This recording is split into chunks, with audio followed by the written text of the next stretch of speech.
नमस्कार दोस्तों। आज की जो कहानी जो घटना मैं आपको सुनाने जा रही हूँ, बहुत ही जबरदस्त और दिलचस्प और प्रेरणादायक कहानी है। दोस्तों, एक शहर के डीएम और एसपी साहब मजदूर का भेस बदलकर और अपनी शर्ट के बटन में लाइव कैमरा लगाकर अपने ही शहर के एक पुलिस स्टेशन पहुंचते हैं। अपनी गाड़ी चोरी हो जाने की रिपोर्ट लिखवाने के लिए जाकर देखते हैं कि पुलिस स्टेशन के जो दरोगा साहब होते हैं, वह कुर्सी पर बैठे हुए चना चबा रहे थे। अपने पैरों को उन्होंने टेबल पर रख रखा था और शर्ट के बटन खुले हुए थे, जैसे कोई गली का गुंडा हो। इस तरह से वह थाने में बैठे हुए थे। भेष बदलकर पहुंचे डीएम और एसपी साहब उनसे अपनी गाड़ी चोरी की रिपोर्ट लिखवाना चाहते हैं, लेकिन दरोगा साहब उन्हें मना कर देते हैं। वह रिपोर्ट लिखने के बजाय उनसे पहले घूस मांगने लगे हैं। रखते हैं दोस्तों, क्या होता है आगे इस कहानी में। क्यों डीएम और एसपी साहब मजदूर बनकर इस पुलिस स्टेशन में आए थे, पूरी कहानी की सच्चाई जाएंगे इस वीडियो में। दोस्तों, यह कहानी है एक शहर की, जहां अभी-अभी एक नए डीएम साहब की नियुक्ति होती है और वह अपनी ड्यूटी को ईमानदारी के साथ करने में जुट जाते हैं और अपना फर्ज निभाने में लगे हुए थे। डीएम साहब के पिता भी एक पुलिस इंस्पेक्टर थे। वह भी एक ईमानदार पुलिस वाले थे। उन्होंने अपने बेटे को पढ़ाई लिखाई के साथ साथ अच्छे संस्कार और ईमानदारी का पाठ भी पढ़ाया था। ऐसे ही अच्छे संस्कार देकर उनकी परवरिश की थी। उन्होंने बचपन से ही सिखाया था कि बेटा, हमारा ओहदा कितना ही बड़ा क्यों ना हो जाए, लेकिन हमें अपनी ईमानदारी को कभी भूलना नहीं चाहिए। सिर्फ नाम और रुतबा पैसा हासिल करने से इंसान की इज्जत नहीं बढ़ती है, उसके अंदर ईमानदारी का होना बहुत जरूरी है। पैसा तो हर कोई कमा रहा है, लेकिन इज्जत सिर्फ उसी की होती है जो नेक और सच्चा हो। तुम अपनी जिंदगी में कोई भी ऐसा काम मत करना जिससे लोग हमारे ऊपर उंगलियां उठाएं। मैं अपनी पूरी जिंदगी में कभी सर झुकाकर नहीं जिया हूँ। अपने पिता की बातों को सुनते और समझते हुए डीएम साहब बड़े हुए थे, और फिर वह भी अपनी पढ़ाई के दम पर शहर के डीएम पद पर नियुक्त हो जाते हैं। ड्यूटी को ज्वाइन किए उन्हें अभी सिर्फ 2 दिन ही हुए थे कि उनके पास एक पुलिस स्टेशन के खिलाफ काफी शिकायतें आने लगती हैं। शिकायत में लिखा हुआ था, यह पुलिस स्टेशन का सभी स्टाफ जो थाने में नियुक्त है, हमारे किसी भी रिपोर्ट को नहीं लिखते और ना कोई कानूनी कार्रवाई उस पर करते हैं। अगर रिपोर्ट लिखते भी हैं तो पहले रिश्वत के तौर पर पैसा भरना पड़ता है, तब रिपोर्ट लिखी जाती है। इसके बाद भी कोई संभावना नहीं होती कि हमें कानूनी रूप से मदद मिल पाएगी या नहीं।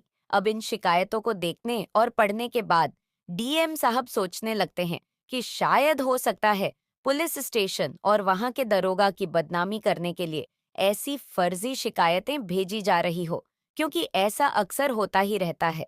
ऐसे ही 3-4 दिन गुजर जाते हैं, लेकिन फिर से ये शिकायतें मिलने लगती हैं। अब ये शिकायतें बार बार आने से डीएम साहब को भी लगता है कि जरूर कुछ ना कुछ तो धांधली थाने में चल रही है। तो वो एसपी साहब को मिलने के लिए बुलाते हैं और उनसे मुलाकात करके बातों ही बातों में उनसे इस बात का जिक्र करने लगते हैं कि आपके इस थाने में ऐसी ऐसी शिकायतें हमारे पास आ रही हैं। तो एसपी साहब भी कहते हैं कि हाँ, हो सकता है पिछले कई दिनों से मुझे भी ये शिकायतें मिली है, लेकिन मैंने यही सोचकर इग्नोर कर दिया था कि हो सकता है कि हमारे डिपार्टमेंट को बदनाम करने की कोई साजिश हो। लेकिन अब आप भी यही शिकायतें अपने पास बता रहे हैं, तो हमें इस मामले को गंभीरता से देखना चाहिए। इसके बाद डीएम और एसपी साहब इस मामले की जांच करने का फैसला कर लेते हैं, लेकिन जांच पड़ताल करने से पहले वो सोचते हैं कि अगर हम ऐसे ही थाने में जाकर सीधा एक्शन लेंगे तो शायद उन्हें इस बात की खबर मिल जाए और वो हमारे सामने ऐसा कोई काम ही ना करें। तो वो दोनों एक प्लान बनाते हैं कि हम एक ऑपरेशन जारी करते हैं, जिसके तहत हम अपना भेष बदलकर थाने में रिपोर्ट लिखवाने जाएंगे। ऐसा करने से हमें सारी सच्चाइयों का पता भी चल जाएगा कि थानेदार हमारे साथ क्या बर्ताव करता है। वो हमारी रिपोर्ट लिखते हैं या हमसे रिश्वत की मांग करते हैं। अब दोस्तों, जो पुलिस स्टेशन होता है, वहां का माहौल बहुत ज्यादा खराब हो रहा था। आम आदमी जब उस पुलिस स्टेशन में अपनी कोई रिपोर्ट दर्ज कराने के लिए आते थे, तो दरोगा साहब उनके साथ बहुत ही रुबाब के साथ पेश आते थे। ना उनकी शिकायतों को अच्छे से लिखा जाता था, सिर्फ पैसे ले देकर उनकी शिकायतों पर काम किया जाता था। रिपोर्ट लिखे जाने के बाद भी उन पर कोई एक्शन नहीं लिया जाता था। कई कई दिनों तक आम आदमी पुलिस स्टेशन के चक्कर ही काटता रहता, लेकिन उन्हें ऐसे ही टाल मटोल करके वापस भेज देते थे। दरोगा साहब अपनी शर्ट के 2-3 बटन खोते थे, खोलकर कुर्सी पर बैठकर टेबल पर ऐसे पैर रखकर बैठते थे कि मानो कोई इंस्पेक्टर नहीं, बल्कि गली का कोई गुंडा हो। वो दरोगा साहब अपने सामने किसी की नहीं सुनते थे और कुछ इसी तरह से उस थाने का कार्यक्रम चल रहा था।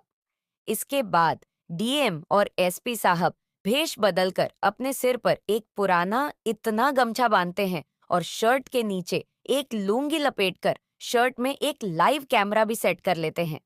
उन्होंने पूरी तरह से अपना हुलिया बदल लिया था, जिससे कि वह दोनों किसी की पहचान में ना आ जाए कि ये डीएम और एसपी साहब है।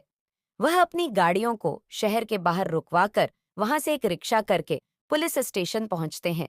तो जैसे ही थाने के अंदर जाने के लिए घुसते हैं, तो बाहर दरवाजे पर खड़ा कांस्टेबल उन्हें बाहर ही रोकते हुए कहता है कि अरे रुको, दोनों यहाँ कहाँ घुसे चले जा रहे हो? कहाँ जाना है? तुम्हें क्या काम है? पहले मुझे बताओ। तो डीएम साहब कहते हैं कि हमें रिपोर्ट दर्ज करानी है, इसलिए अंदर जा रहे थे। तो वह कांस्टेबल उनसे कहता है कि तुम यहाँ ऐसे डायरेक्ट अंदर नहीं जा सकते हो। क्या तुम लोग यहाँ पहली बार आए हो, जो तुम्हें मालूम नहीं कि थाने के अंदर कैसे जाया जाता है? डीएम साहब उसकी ये बात सुनकर सोच में पड़ जाते हैं कि यह कांस्टेबल भी यहाँ बाहर ही लोगों को रोक रहा है, तो अंदर क्या हाल कर रखा होगा। तो फिर एसपी साहब डीएम साहब को एक साइड लेकर जाते हैं और कहते हैं कि सर, अभी एक्शन लेने का टाइम नहीं है, ये भी पैसे ही मांग रहा है। आपको इसे पैसे दे देने चाहिए और चलकर देखते हैं अंदर ये लोग हमारे साथ क्या क्या खेल खेलते हैं। अब इस बात को सुनकर डीएम साहब को गुस्सा तो बहुत आता है, लेकिन वो अपने गुस्से को कंट्रोल करते हैं, क्योंकि वो एक ऑपरेशन के तौर पर ही काम कर रहे थे। फिर वह अपनी शर्ट की जेब से 100 रुपए का नोट निकालकर कांस्टेबल को दे देते हैं। तो 100 रुपए कांस्टेबल जेब में रखने के बाद उनसे कहता है कि तुमने मुझे कोई भिखारी समझ रखा है क्या, जो 100 रुपए दे रहे हो और पैसे निकालो अपनी जेब से।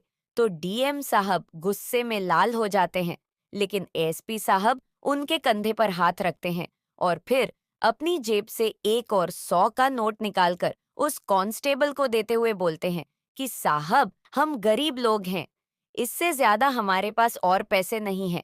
अगर आज हमारी रिपोर्ट ना लिखी गई तो हमारा बहुत बड़ा नुकसान हो जाएगा। तो कांस्टेबल कहता है ठीक है, अंदर चले जाओ, वहां कैबिन में साहब बैठे हुए हैं, उनको अपनी समस्या बता देना और रिपोर्ट लिखवा देना। तो डीएम और एसपी साहब एक दूसरे का मुंह देखते हैं, फिर वहां से सीधा कैबिन के अंदर चले जाते हैं, जहां दरोगा साहब बैठे हुए थे। अब कैबिन के अंदर का नजारा देखकर वो और भी ज्यादा गुस्से में लाल पीले हो जाते हैं। वो देखते हैं कि वहां का दरोगा कुर्सी पर बैठे हुए चना चबा रहा है, पैरों को उसने टेबल के ऊपर रख रखा है। उन दोनों के अंदर आने के बाद वो अपने पैरों को हटाकर उन्हें देखता है और बोलता है कि हाँ भाई, बोलो क्या काम है, किस लिए आए हो यहाँ। तो डीएम साहब, जो मजदूर के भेस में थे, हाथों को जोड़ते हुए कहते हैं कि सरकार, हमारी ऑटो रिक्शा चोरी हो गई है, उसी की रिपोर्ट लिखवाने के लिए आए हैं। आप जल्द से जल्द हमारी रिपोर्ट लिखकर हमारी ऑटो रिक्शा को ढूंढने में हमारी मदद करा दीजिए। मैं बहुत गरीब आदमी हूँ, उसी ऑटो रिक्शा को चलाकर अपने परिवार का पालन पोषण करता हूँ। अगर वह रिक्शा जल्दी ना मिल पाई तो मैं अपने परिवार का पेट नहीं भर पाऊंगा। हम बड़ी चुनौतियों से गुजर रहे हैं। तो दरोगा साहब गुस्से में चिल्लाते हुए बोलते हैं कि तुम लोग सुबह से कहाँ मर गए थे, जो शाम के वक्त हमें परेशान करने के लिए आए हो। तो वह कहते हैं कि सरकार, सुबह से हम खुद ही अपने रिक्शा को ढूंढने में लगे हुए थे, ताकि हमें हमारी रिक्शा मिल जाए और हमें पुलिस स्टेशन के चक्कर न काटने पड़े। लेकिन रिक्शा पूरे शहर में कहीं नहीं मिल पा रही है। अब हम आपसे दरख्वास्त कहते हैं कि अब आप हमारे रिपोर्ट लिख लीजिए और हमारे रिक्शा को ढूंढने में हमारी सहायता कर दीजिए। तो दरोगा साहब कहते हैं कि देखिए, ऐसे तो अब तुम्हारी रिपोर्ट नहीं लिखा जा सकती है। शाम हो चुकी है, हमारे लिए शाम का कोई इंतजाम तो करो, उसके बाद ही हम तुम्हारी रिपोर्ट लिख सकते हैं। तो इस बात को सुनने के बाद डीएम साहब फिर से सोच में पड़ जाते हैं। उन्हें कुछ समझ नहीं आता। वह गुमसुम होकर खड़े उस दरोगा को तरफ देखने लगते हैं। तभी एसपी साहब दरोगा से कहते हैं कि सरकार, हमें आपकी कुछ बात समझ नहीं आई, आप क्या कहना चाहते हैं? इतना सुनते ही जो दरोगा साहब थे वह गुस्सा हो जाते हैं और बाहर से कांस्टेबल को आवाज लगाते हुए कहते हैं कि इन दोनों को धक्के मारकर थाने से बाहर निकालो। इन भिखमंगों को तुमने अंदर कैसे आने दिया? इसके बाद कांस्टेबल उन दोनों के हाथ पकड़कर उन्हें बाहर खींचकर ले जाता है और बाहर लाकर उन्हें समझाता है कि देखो, अगर तुम्हें अपनी रिपोर्ट लिखवाना है तो इसके लिए तुम्हें पहले दरोगा जी की कुछ ना कुछ तो सेवा पानी करनी होगी। सेवा पानी किए बगैर तुम्हारी कोई रिपोर्ट नहीं लिखी जा सकती। अपना फालतू का समय खराब मत करो, जल्दी से कुछ पैसे जमा कराओ और अपना काम बनाओ। अब इतना सुनने के बाद डीएम और एसपी साहब फिर से कैबिन के अंदर जाते हैं और दोनों ही अपनी अपनी शर्ट की जेब से कुछ पैसे निकालते हैं और दारोगा की टेबल पर रख देते हैं, तकरीबन 1,000 रुपये। वह टेबल पर रखने के बाद हाथ जोड़कर खड़े हो जाते हैं। कहते हैं कि हमारे पास सिर्फ इतने ही पैसे बचे हैं, इससे ज्यादा अब हमारे पास कुछ नहीं है। अब जैसे ही दरोगा साहब पैसों को टेबल पर रखा देखते हैं तो गुस्से में गरमा कर बोलते हैं कि सिर्फ इतने कम पैसों से तुम्हारी रिपोर्ट कैसे लिखी जा सकती है? तुम्हारे ऑटो रिक्शा को शहर में ढूंढने के लिए बहुत खर्चा आएगा। गाड़ी को इधर से उधर घुमाना पड़ेगा, पेट्रोल लगेगा और हमें भी बहुत परेशानियां झेलनी पड़ेगी। तुम्हें अभी और पैसों का इंतजाम करना पड़ेगा, इसके बाद ही तुम्हारी रिपोर्ट लिखी जाएगी। तो यह सब बातें सुनने के बाद एसपी साहब बोल पड़ते हैं कि सर, आपको सरकारी तनख्वाह तो मिल रही है ना? हम लोगों की परेशानियां सुलझाने के लिए, हमारी रिपोर्ट लिखकर हमारी सहायता करने के लिए आप लोग हमसे हर काम के लिए पैसा क्यों मांग रहे हो? अब इस बात को सुनने के बाद ही दरोगा साहब अपनी कुर्सी से उठकर खड़े हो जाते हैं। उनका गुस्सा 7वें आसमान पर पहुंच चुका था। वह चिल्लाते हुए कहते हैं कि अब तुम मुझे कानून उनका पाठ पढ़ाएगा क्या? अभी रुक, मैं अभी तेरे को बताता हूँ और दिखाता हूँ कि कानून अपना काम कैसे करता है। तभी बाहर से तेज सायरन की आवाज पूरे पुलिस स्टेशन में गूंजने लगती है और 2 सरकारी गाड़ियां पुलिस स्टेशन के बाहर आकर रुकती हैं। अब जैसे ही दरोगा अपना डंडा लेकर एसपी साहब के पास पहुंचता है तो तुरंत जो गाड़ियां आई थी उसमें से डीएम साहब की टीम निकलकर थाने के चारों तरफ से घेर लेती है। कुछ लोग थाने के अंदर आ जाते हैं तो वह लोग अंदर आकर दरोगा को बताते हैं कि खबरदार, एक कदम और आगे बढ़ाने से पहले यह जान लो, जो तुम्हारे सामने शख्स खड़ा है वह यहाँ के एसपी साहब हैं और जो दूसरे वाले हैं वह डीएम साहब है। तुमने आज जो कुछ भी इनके साथ यहाँ बर्ताव किया है उस सभी का वीडियो रिकॉर्ड हो चुकी है और वह लाइव हेडक्वार्टर में देखी जा रही है। अब ये बात सुनते ही दरोगा साहब के पसीने छूट जाते हैं। वह पैरों के बल जमीन पर बैठ जाते हैं और अपने हाथ जोड़कर उनके सामने गिड़गिड़ाना शुरू कर देते हैं। इसके बाद एसपी साहब दारोगा को धमकाते हैं और कहते हैं कि यही है तुम्हारा काम? क्या यही तुम्हारा फर्ज है? क्या इसी काम को करने के लिए तुम्हें यहाँ रखा गया है? तुम्हारी बहुत शिकायतें पहले भी आ रही थीं, लेकिन मैंने सोचा था कि हमारे डिपार्टमेंट को बदनाम करने के लिए यह कोई साजिश है। लेकिन यहाँ आकर मुझे पूरा मामला समझ आ चुका है। मैं अपनी आंखों से तुम्हारी काली करतूतों को देख चुका हूँ।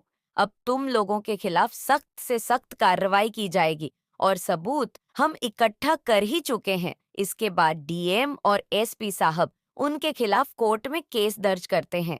सबूत पक्के मिले थे तो पूरे थाने के स्टाफ को सस्पेंड कर दिया जाता है और उनकी जगह दूसरे स्टाफ को तैनात करने के लिए निर्देश दिए जाते हैं। और जज साहब बोलते हैं कि यह फोटो और वीडियो जिले में सभी थानेदार को दिखाओ और इससे वो सीख लेंगे कि अगर कोई भी व्यक्ति ऐसी हरकत करते हुए पकड़ा गया तो उसे फौरन सस्पेंड कर दिया जाएगा। हमें जरा भी लापरवाही नहीं चाहिए। पहले ही पुलिस वालों को बहुत बदनाम किया जाता है। इसके बाद यह खबर सुनते ही पूरे जिले में इसकी हलचल मच जाती है। डीएम साहब भी थानेदार को सख्त निर्देश देते हुए कहते हैं कि अगर ऐसा मामला किसी दूसरे थाने में देखने को मिला तो उनको इससे भी पूरा अंजाम भुगतना पड़ेगा। जो जैसा करेगा उसे एक दिन वैसा ही मिलेगा। वह कहते हैं कि अपनी पर्सनैलिटी को बढ़ावा दे और हमारा जो कर्तव्य है उसका पालन करें। ऐसी हरकतों से हमारा डिपार्टमेंट बहुत बदनामी झेलता रहा है। हमें इसमें सुधार करने की आवश्यकता है। इसके बाद जब ये बात डीएम साहब के पिता को पता चलती है तो उनका सिर्फ गर्व से ऊंचा हो जाता है कि उनका बेटा भी अपना फर्ज बखूबी ईमानदारी से निभा रहा है और यह काम करके उसने समाज में एक अच्छा संदेश दिया है। इस संदेश से सभी अधिकारियों को ईमानदारी की सीख लेनी चाहिए। डीएम साहब के पिता अपने बेटे की ईमानदारी पर बहुत गर्व महसूस कर रहे थे और वह जब भी डीएम साहब को देखते हैं तो उनका सीना गर्व से चौड़ा हो जाता था कि उन्होंने एक ईमानदार बेटे की तरह उनकी परवरिश की है। तो दोस्तों, यह थी आज की कहानी जिसमें डीएम साहब के पिता ने उन्हें हमेशा ईमानदारी पर कायम रहने की सेक दी और उन्होंने भी आगे चलकर ईमानदारी की मिसाल को कायम कर दिया। लोगों की सेवा में लगे रहे और एसपी साहब के साथ मिलकर ऑपरेशन जारी रखा। शहर से रिश्वतखोरी को आजादी दिलाई। आप क्या कहना चाहोगे डीएम और एसपी साहब के बारे में? आपकी जो भी राय है कमेंट करके अवश्य बताइए दोस्तों। वीडियो कैसी लगी हमें कमेंट बॉक्स में जरूर बताना और अगर आपने हमारे चैनल को अभी तक सब्सक्राइब नहीं किया तो कर लीजिए। मिलते हैं अगली वीडियो में। तब तक के लिए जय हिंद जय भारत।